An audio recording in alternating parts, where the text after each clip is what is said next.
밉지만 미워할 수 없는 아이처럼. 밤나무.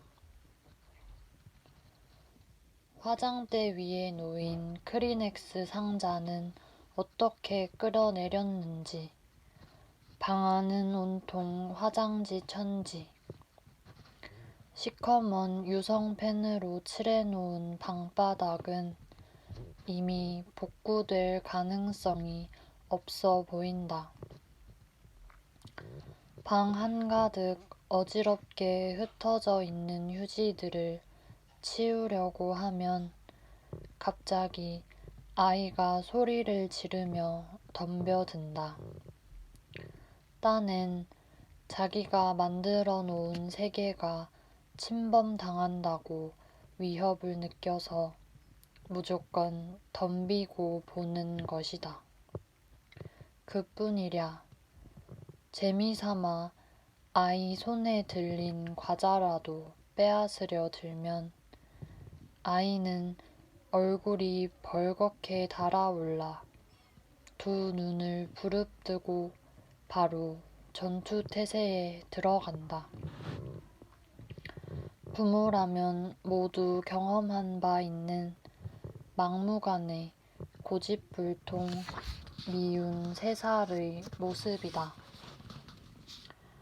그런데 미운 짓만 골라 하던 아이가 엄마 아빠가 지쳐 나가 떨어질 때쯤 되면 부모의 마음을 잘 알고 있다는 듯 얘의 그 천사 같은 웃음을 보이며 품에 파고든다. 그러면 신기하게도 언제 화가 났었나 싶게 마음이 봄눈 녹듯 싹 가라앉는다.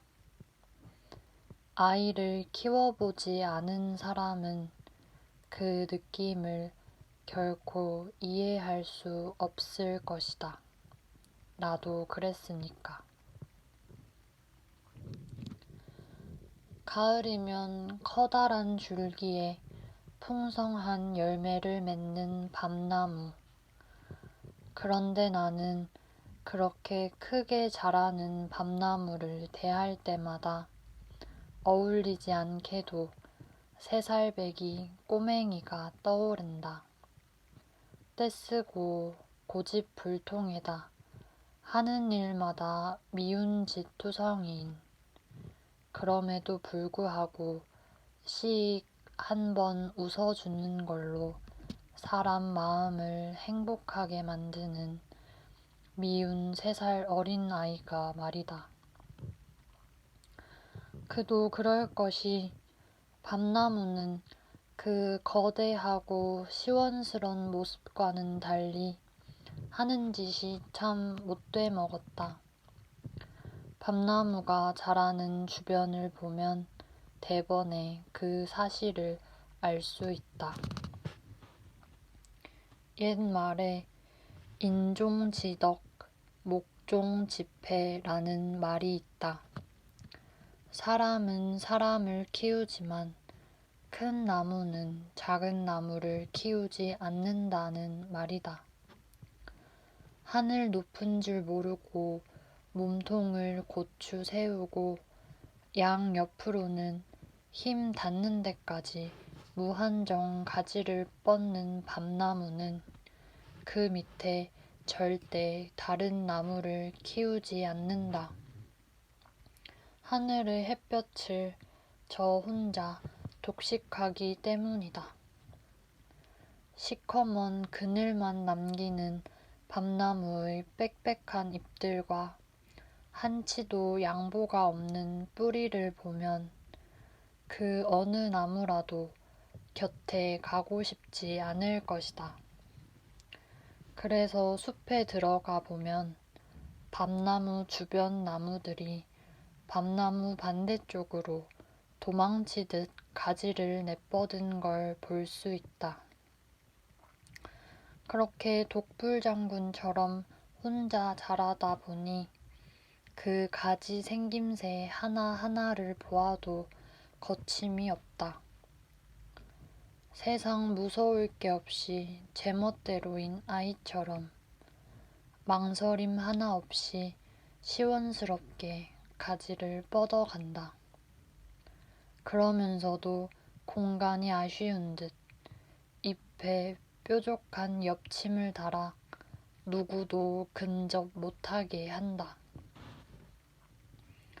기는 또 얼마나 센지 다른 참나무과 나무들은 잎 아래로 다소곳이 꽃을 피우지만 밤나무는 하늘을 향해 꽃송이를 고추 세운다.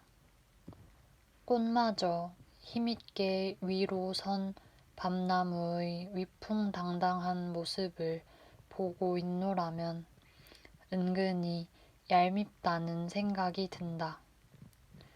내가 봐도 이럴진데 하물며 다른 나무들은 그 원망이 오죽할까. 세상이 모두 제 것인 양 자라는 밤나무. 그 모습을 보고 있노라면 어느 나무라도 정나미가 떨어진다며 투덜거릴 것만 같다. 저 혼자만 알고 남에 대한 배려라고는 손톱만큼도 없는 그 완고함은 아무리 잘 봐줘도 좋은 말이 나올 수 없는 게 사실이니까. 그러나 밤나무의 한 해를 끝까지 지켜보고 있노라면 나는 결국 미소 짓지 않을 수 없다. 어미 성격을 닮은 듯 아무도 건드리지 말라고 안팎으로 2번이나 싸매고는 그것도 모자라 뾰족한 바늘 안에 숨어버린 밤나무 열매.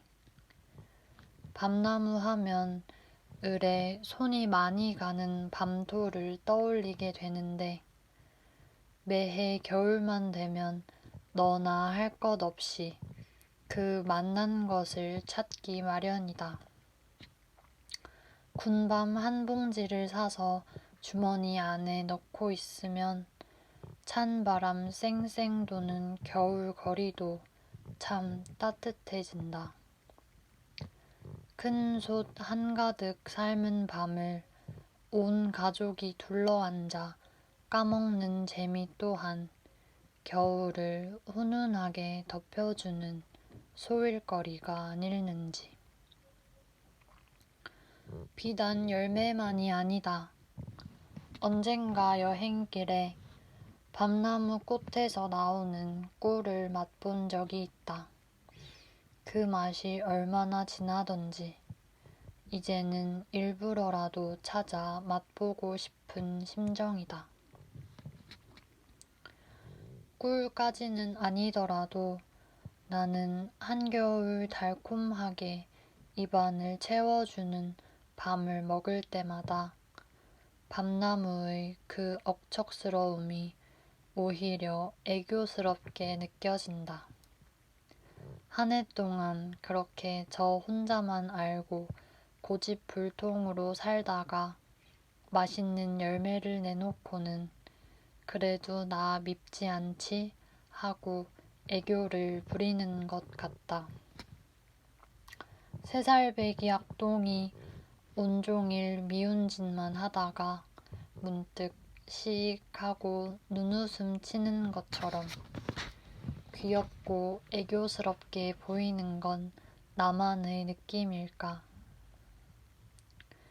지금 이 순간에도 산에서 온갖 무법자 노릇을 하며 제멋대로 살고 있을 밤나무지만 깊은 가을에 또 멋쩍은 모습으로 맛난 열매를 내놓을 모습을 생각하며 그냥 귀엽게 봐주련다. 세상 모든 나무가 다 같은 모습일 수는 없지 않은가.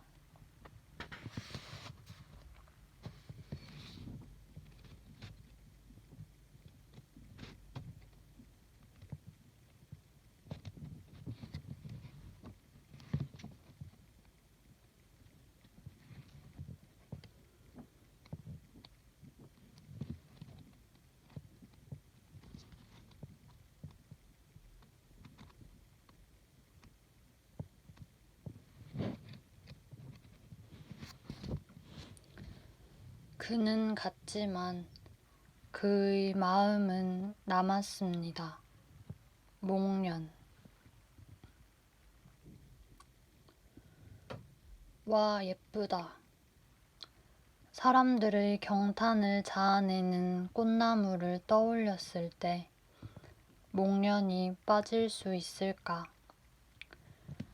3, 4월경 따뜻한 봄날에 목련나무가 눈부시게 새하얗고 커다란 꽃들을 한가득 피워내면 누구나 한 번쯤 넋을 잃고 쳐다보게 된다.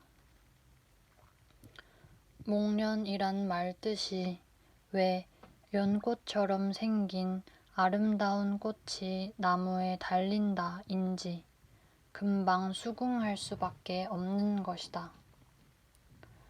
사람들이 목련나무 앞에서 휴대폰을 꺼내 이리저리 포즈를 취할 때면 나는 문득 떠오르는 사람이 한 명 있다. 살아생전 목련을 가장 아꼈다는 칼 밀러님. 나중에는 귀화하여 민병갈이라는 이름을 얻었다. 그는 1945년 연합군 정보장교로 처음 우리나라에 발을 디뎠다.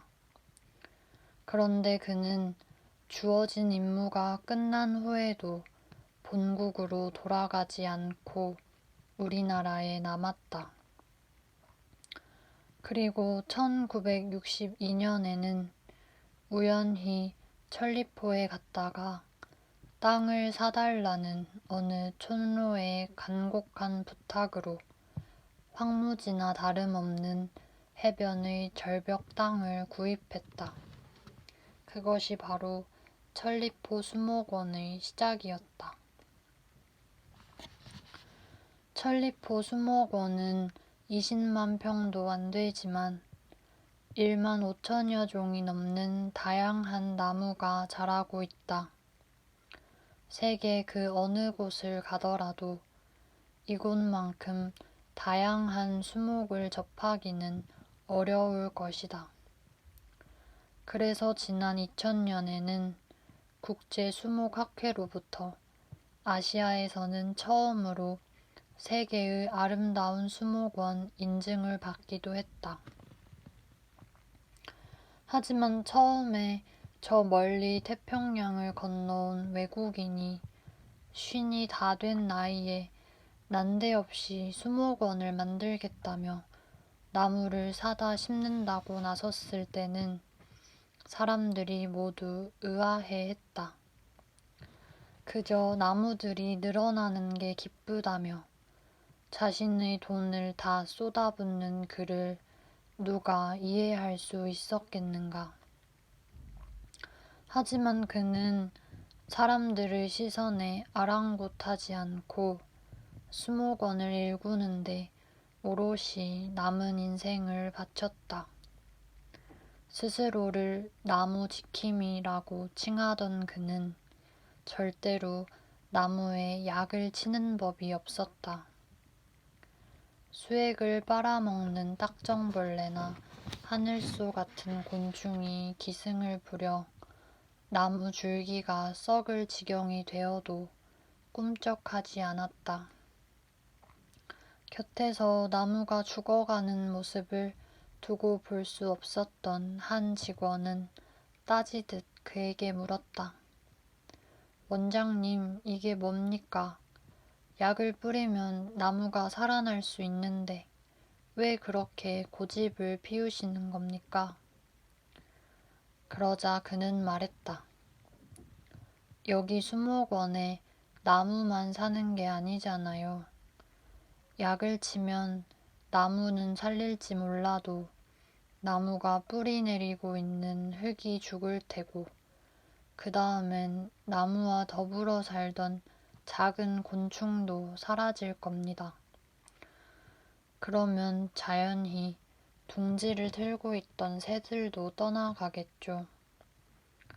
나무가 아름다운 건 그 곁에 작은 풀이 있고 밤새워 우는 작은 벌레가 있고 날개 접고 쉬는 작은 새가 있어서입니다. 그래서 천리포 수목원은 나무들의 천국일 뿐만 아니라 야생동물들의 낙원이기도 하다.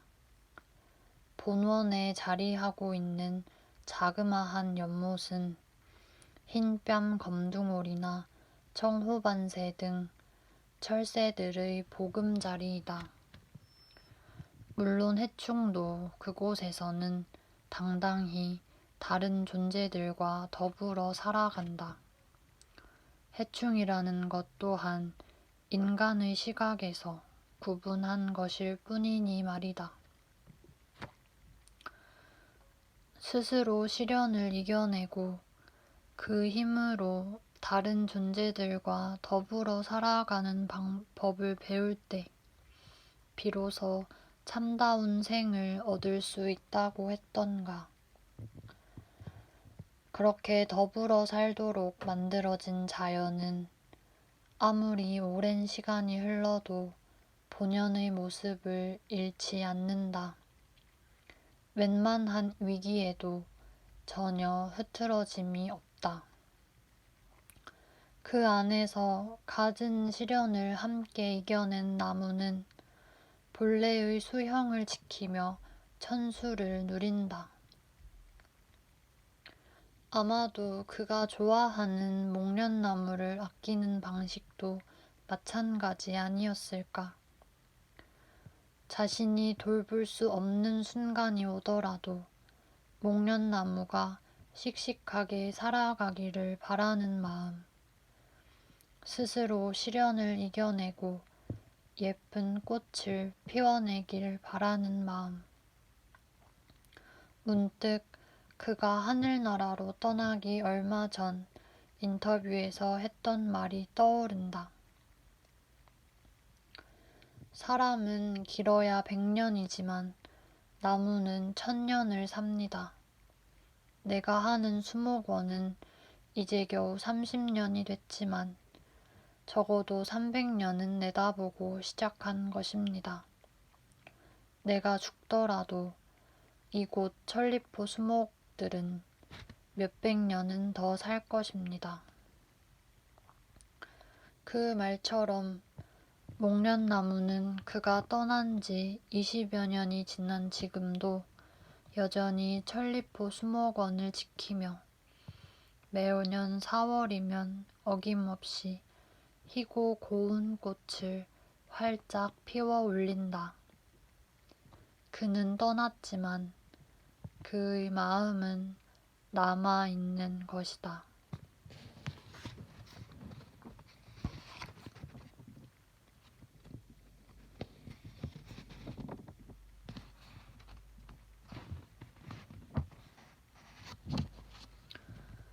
받아들이는 용기를 가르쳐준 나무, 대나무. 내 재산 목록 1호는 40년 가까이 찍어온 사진들이다. 눈에 띄는 꽃을 한두 장씩 찍던 것이 언젠가부터는 전국 방방곡곡을 다니며 산과 들에 자라는 온갖 식물들을 모두 찍게 되었다.